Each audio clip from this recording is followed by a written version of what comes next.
全國政協會議閉幕會後，醫學專家張文宏同本台記者嘅呢一段對話成為網上熱話。優質資源加成，還有像你就太胖了，要弄得瘦一點。我們3年行動計劃主要是體重減下來啊，體重減下來慢病控制，對吧？像你這樣大的肚子是我們主要的目標，好吧？國家衛健委舊年開始啟動為期3年嘅體重管理年行動。國家衛健委主任雷海潮早前喺兩會民生主題記者會上面話，將會持續推進有關行動，指當前危害中國老百姓健康首個主要嘅危險因素同疾病嚟自慢性非傳染疾病，致病嘅原因同生活方式、飲食同體育鍛煉密切相關。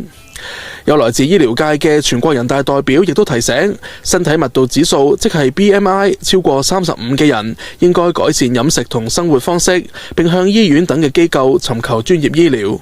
減重太重要了，肥胖不光增加心血管、腦血管的事件率，而且會增加腫瘤的這個發生率。所以期待這個咱們管住嘴、邁開腿，能夠有健康的生活方式，最終把體重管理好。